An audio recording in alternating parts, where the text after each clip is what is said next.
Être élève, commerçante et enseignante à mon âge, ce n'est pas évident. Mais je dois aider mes parents à les soutenir. Allô, très heureuse de vous retrouver dans ce nouveau numéro de Pas sans elle. Elle est élève, commerçante et enseignante.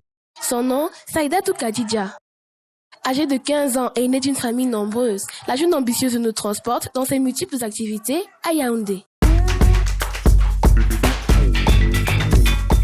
Avec son seau en main qui laisse transparaître des boulettes de coco caramélisées, Khadija arpente chaque jour les rues de la capitale pour écouler sa marchandise. Cela fait plus de 3 ans qu'elle essaie de s'organiser entre l'école, le commerce et l'enseignement. Je vais dire vrai qu'au début, là, c'était un peu trop pour moi. Mais au fur et à mesure, je me suis habituée.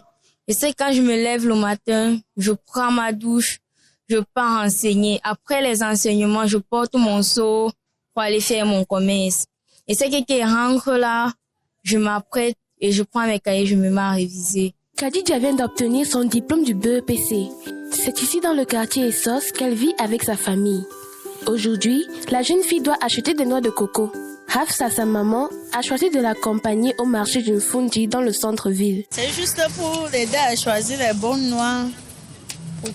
Parce que quand tu choisis des noix qui ne sont pas à maturité, ça traîne un peu au feu pour sécher.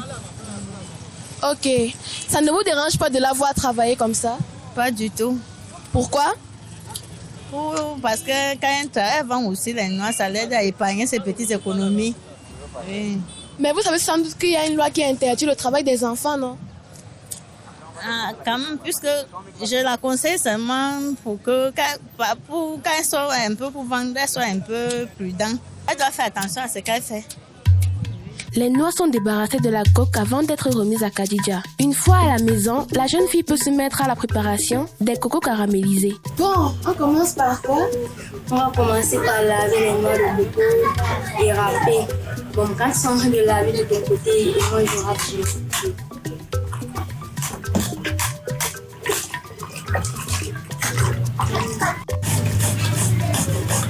Ça te prend souvent du temps pour le faire? Mais bien sûr que si, environ 30 minutes, 45, même 1 heure de temps. Et combien peux-tu vendre par semaine? Par semaine, je peux dire 10 000, 15 000, ça dépend du marché. Le jour qu'il y a le marché, le rendre bien et je remercie le tout ça. Et tu fais quoi de l'argent que tu gagnes? Je remets ça à ma maman pour qu'elle puisse m'acheter des petites choses si j'en ai besoin, comme des chaussures, des habits, des vêtements. Aussitôt retirée du feu, la jeune fille aidée par sa maman forme des boulettes qui seront ensuite vendues à 25 francs l'unité lors de la prochaine tournée. Mais le week-end, les boulettes doivent attendre. Khadija a rendez-vous avec ses élèves.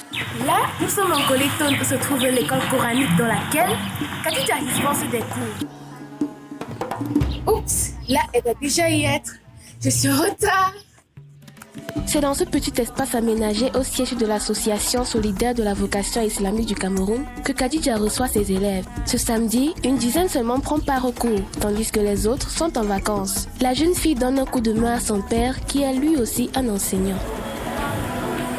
J'ai écouté un peu de ce que tu transmettais à ces enfants quand je suis arrivée. Alors j'aimerais savoir quels sont les cours que tu dispenses. Comme cours que je dispense, nous avons le cours de la lecture du Coran, le fiqh et le hadith. C'est quoi le hadith?